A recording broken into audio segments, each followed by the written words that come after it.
Alright, as I'm starting to lose my voice, I'm going to make it through this video. It's going to be fine. We are going to wrap up our lectures on the biomolecules, and then we will get into some details about cells and genetic control. But we need to focus on proteins and nucleotides in this video. I'm so sorry, I am starting to lose my voice, so please bear with me.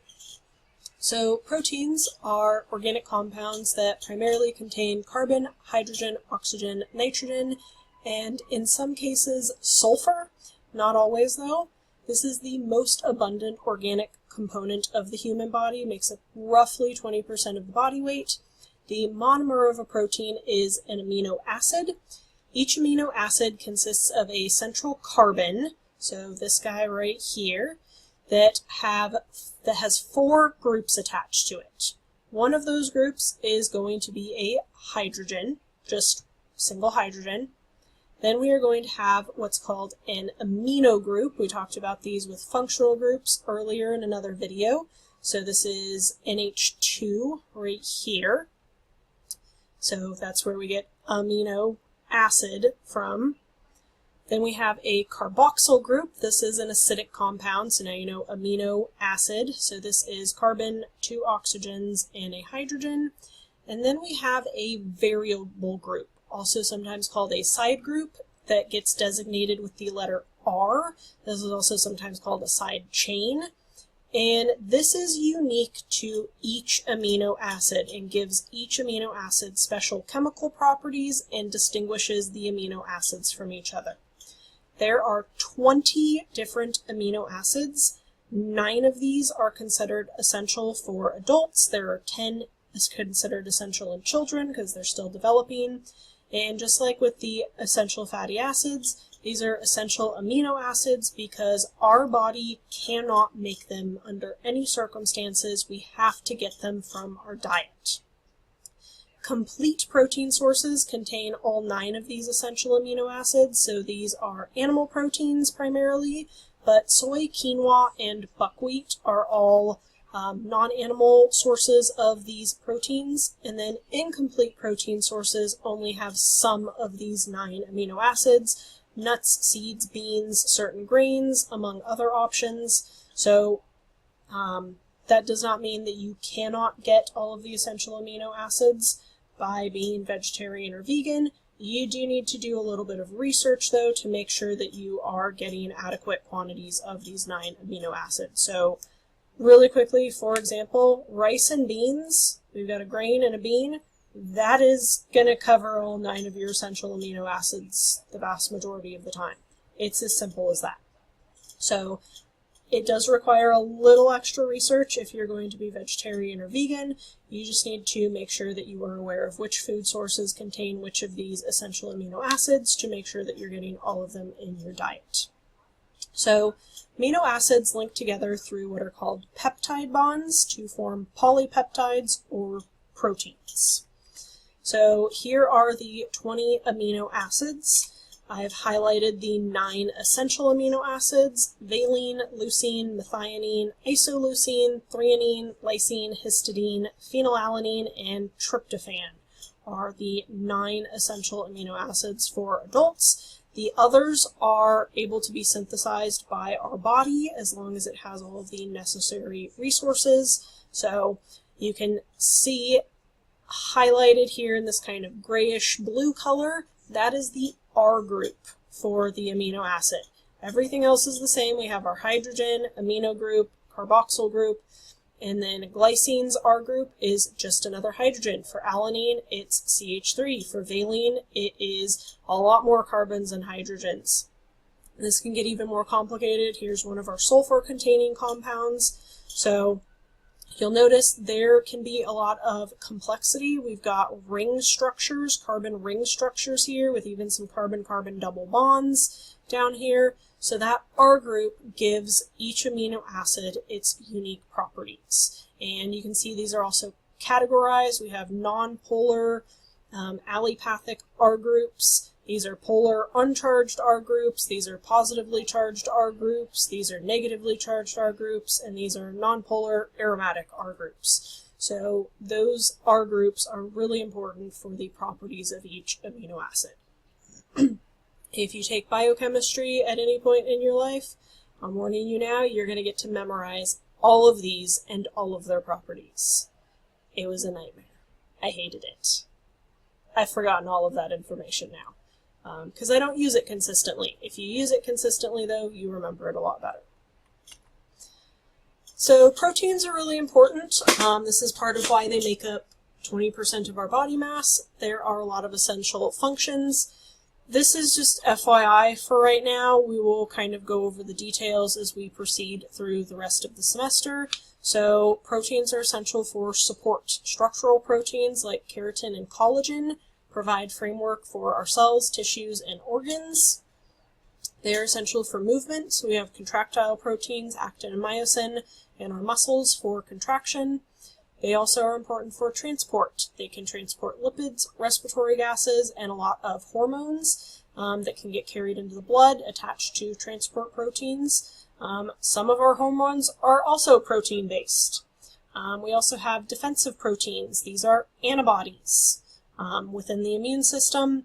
And then we've already talked a lot about enzymes. So these are another type of protein. And a side note, since this is just FYI, there are some infectious diseases that produce toxins that are also proteins that can make us really sick. Tetanus toxin is one example of that.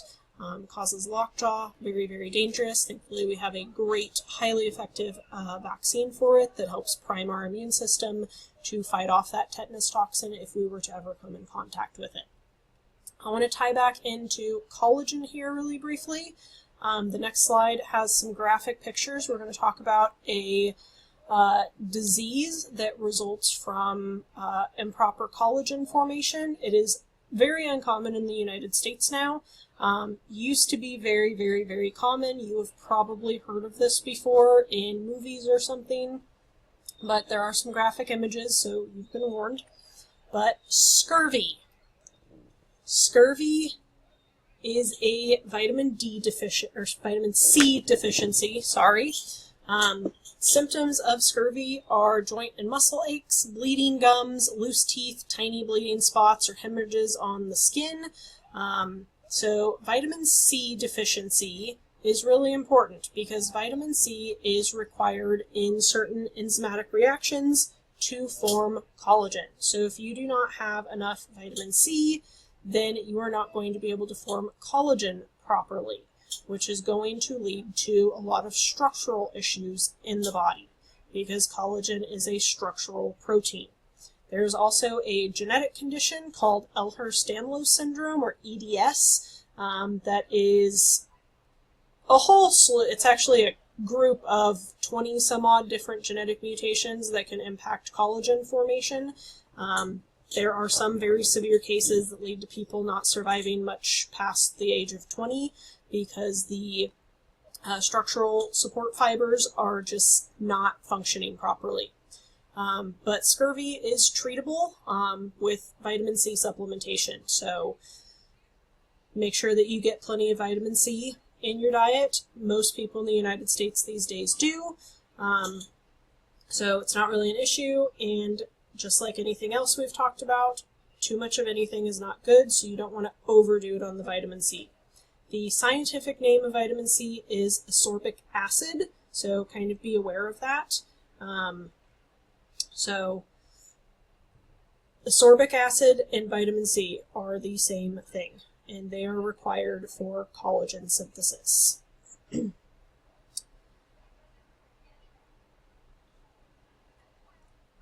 Another set of diseases that can show up as a result of proteins. These are very, very, very, very, very, very, very rare, but these are prions. Prion proteins are the cause of mad cow disease, which is officially bovine spongiform encephalopathy, scrapie, which is the sheep counterpart, and then even humans have an equivalent, which is Creutzfeldt-Jakob disease.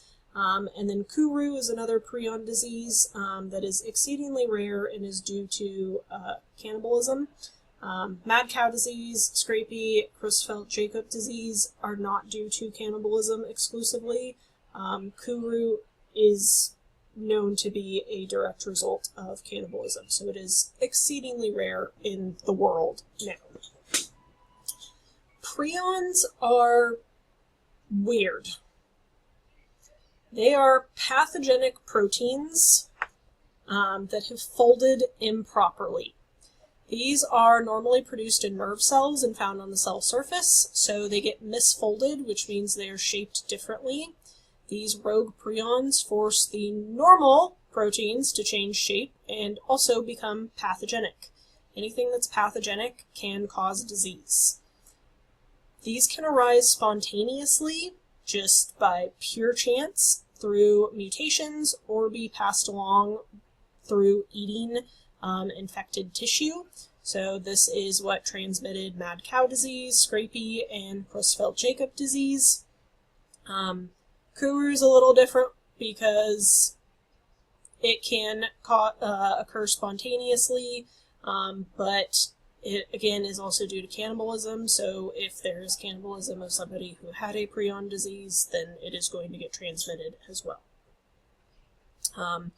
So for humans, Creutzfeldt-Jakob disease, it has very similar symptoms to Alzheimer's. The loss of brain function is very similar, but it progresses far more rapidly. Complete dementia is usually seen within 6 months, and death occurs very shortly after that. There is no known cure or treatment for prion diseases. Thankfully, they are exceedingly rare, like I said, because there is no known cure and no known treatment. Once the diagnosis happens, there is nothing that can be done at this point in time. There is still research ongoing to see if we can figure this out, but because cases are so rare, that does make it a little bit more challenging to study. And obviously there are significant ethical concerns with inducing prion diseases in animal models, so we don't really want to do that either.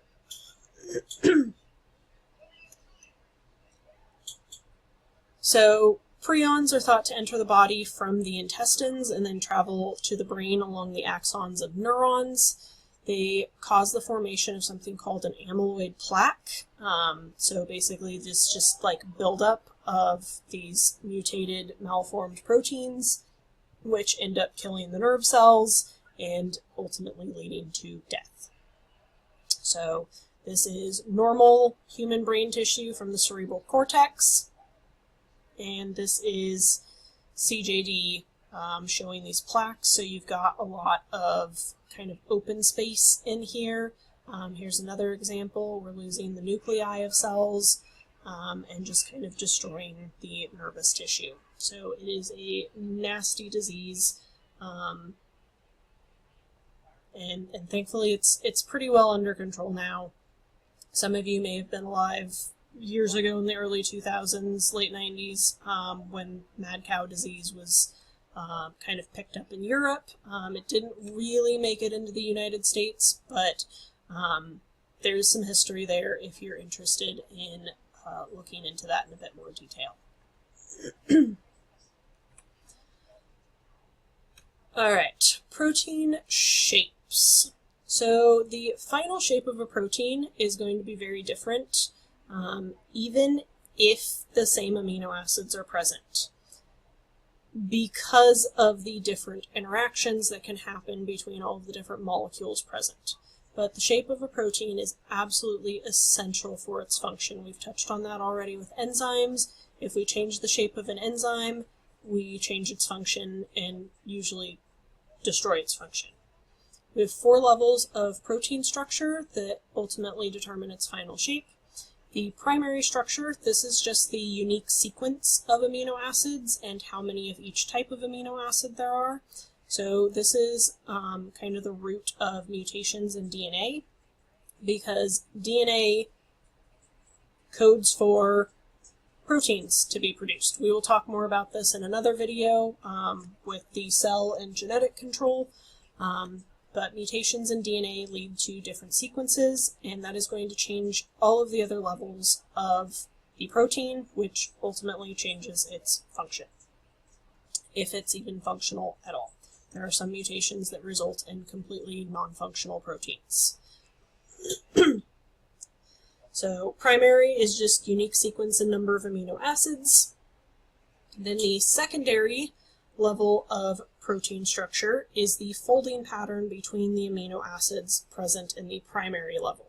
The most common two structures are the alpha helix, so we get this spiral shape, and a beta pleated sheet that just looks like a piece of paper was taken and folded a bunch of times in alternating directions. The secondary structure is primarily held together by hydrogen bonds, so these are formed pretty easily but also broken relatively easily. Then we have the tertiary structure. This is where there are chemical interactions between various parts of each amino acid, especially the R group, because that is unique to each amino acid, and this gives a protein its unique 3D structure. Tertiary structure is held together by a combination of various bond types, hydrogen bonds, ionic bonds, van der Waals forces, and even something called a disulfide bridge. So this is a bond between two sulfur molecules, so this is only going to be present in cysteine molecules usually, so we can't have disulfide bridges without sulfur being present. So again, ionic interactions, we've talked a lot about hydrogen bonds, so I'm going to skip over that, but the ionic bonds, interactions between the side chains, just positive and negative charges attracting to each other. The van der Waals forces, this occurs between nonpolar parts of molecules, and they are actually called dipole-induced dipoles. We'll see an example of that on the next slide. And then again, those disulfide bridges, these are mostly found in proteins used outside of the body, but this is in between sulfur atoms. And then some proteins are also going to have a quaternary structure. This is not necessarily present in all proteins, but it is necessary for the function of some. So this is formed through the interaction between multiple polypeptides. So once we get to that tertiary structure, different tertiary structures can start interacting with each other. These are also held together by pretty weak interactions. Hemoglobin is actually a great example of a quaternary structure. It is actually 4 different proteins that are all bound together to carry the oxygen and carbon dioxide molecules. So here are the examples. So our ionic bonds, positive, negative charges attracting, that hydrogen bond, disulfide bond.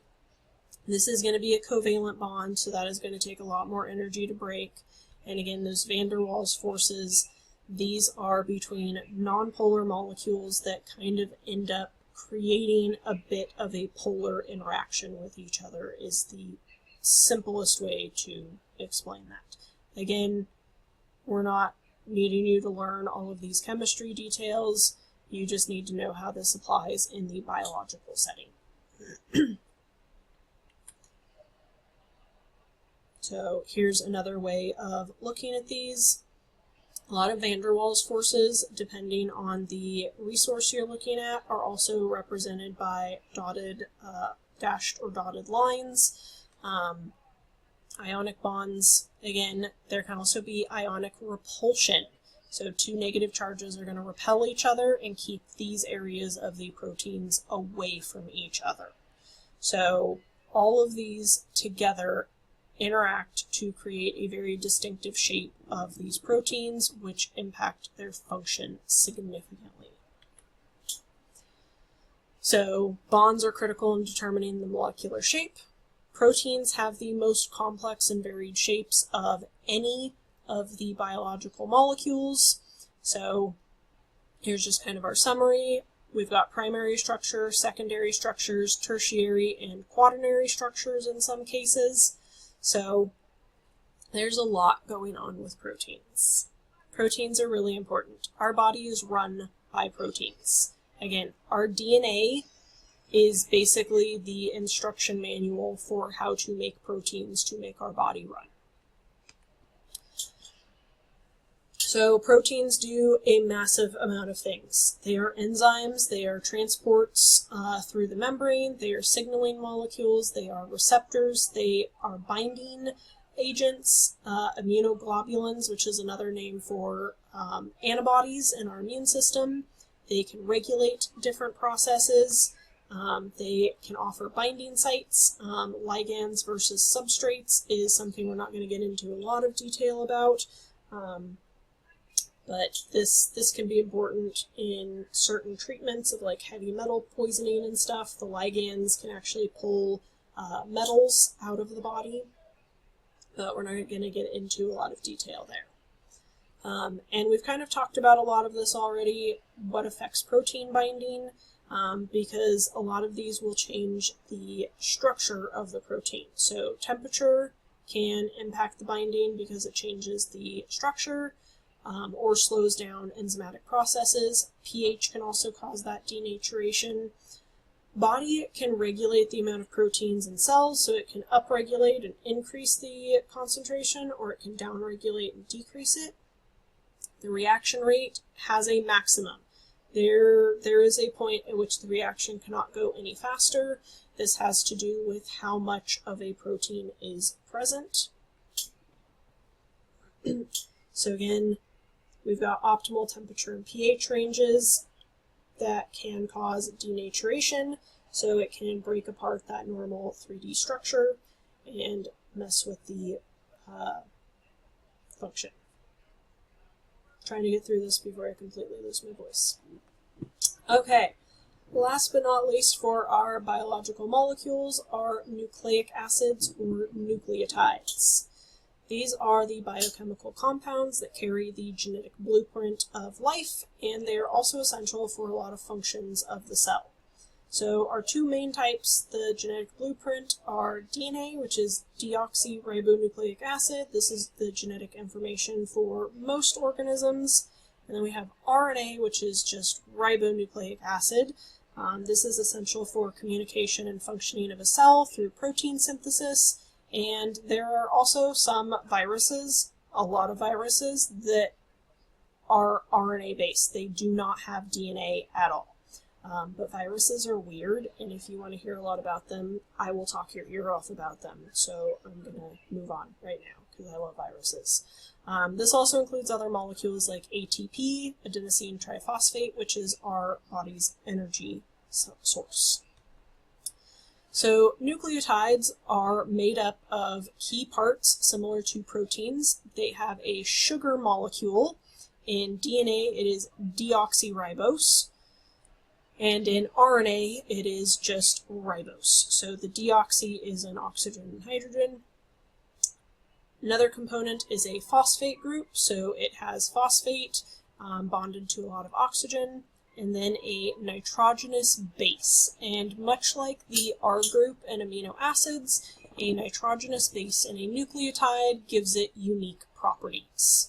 There are two main categories of nitrogenous bases, pyrimidines and purines.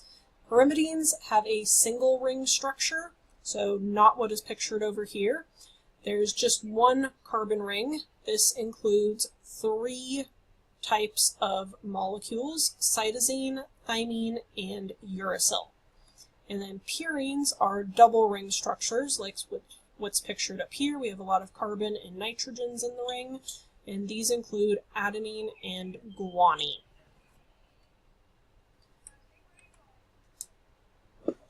So the nucleotides get joined together by a sugar phosphate backbone. So all of these sugar and phosphate components are going to bind together. So basically the phosphate links to a sugar, and those all form the backbone, with the nitrogenous base sticking out to interact with other nitrogenous bases. And this is where we get that sequence of DNA of A, T, Gs, and Cs, because those are determined by the nitrogenous base. And there is a specific way that these link together. So our nitrogenous bases for DNA are adenine, thymine, guanine, and cytosine. So adenine and thymine will always bind to each other. Neither of them can bind to guanine or cytosine. They just can't do it, right? And then guanine and cytosine will always bind specifically to each other. They cannot bind to anything else. And you cannot have guanine bound to guanine or cytosine bound to cytosine. That just doesn't happen. Adenine will always bind to thymine through those nitrogenous bases, and guanine will always bind to cytosine through the nitrogenous bases. These are bound, again, by hydrogen bonds so that they are easily pulled apart for DNA replication, and then they can easily be put back together because these hydrogen bonds form and break very, very readily. So thymine and adenine only form 2 hydrogen bonds with each other, and then guanine and cytosine actually form 3 hydrogen bonds with each other. So this is a big part of why you can't have like cytosine and thymine bind together, because the number of hydrogen bonds necessary for that to happen is not going to be present. And you'll notice that our 2-ring structures always bind to a single ring structure. So DNA stores our genetic information and directs the production of proteins. A gene is a sequence of DNA nucleotides serving as that blueprint to make a particular protein. And then genes determine the rate and type of chemical reactions occurring in cells by controlling enzyme structure and then cellular activity. We are run by proteins. So this is the DNA sequence of something called alcohol dehydrogenase. So this is an enzyme. It breaks down alcohol, and it does make it possible for humans to drink alcoholic beverages like beer and wine, but its original function is to break down alcohol generated by bacteria in our intestine to other products that are easier for us to get rid of, because bacteria in our gut, in our intestines, frequently go through fermentation, which is going to produce alcohol. It's just in very small quantities compared to what we consume in alcoholic beverages. There are some mutations of alcohol dehydrogenase that can make certain individuals very, very sensitive to alcohol. So this isn't wildly uncommon, but I don't know the exact rates off the top of my head, but there are some people that are especially sensitive to alcohol due to a mutation in this enzyme production. And then really quickly, RNA, which we will talk more about when we cover transcription and translation in another video, but RNA is a single strand. Again, we still have the sugar phosphate backbone, but there's only one strand. And in this case, the nitrogenous bases are adenine, cytosine, guanine, and uracil. So thymine is only present in DNA, and uracil replaces it in RNA. I'm going to leave it at that for now. Again, we're going to talk more about this when we do transcription and translation in another video, and it will start making a lot more sense. But RNA is kind of like the messenger that takes the instructions from DNA and carries them out of the nucleus to the protein production factory, is basically its job. So here's those base pairing rules, and we'll kind of end it here. Purines are larger than pyrimidines. Space limitations always dictate that a purine will bind with a pyrimidine. Purines cannot bind together. Pyrimidines cannot bind together. So guanine and cytosine again with those 3 hydrogen bonds, and then adenine can form 2 hydrogen bonds with thymine in DNA, and it will form 2 hydrogen bonds with uracil in RNA for copying it. And that wraps up our biomolecules lectures, and I'm going to take a break from recording now because my voice is starting to die.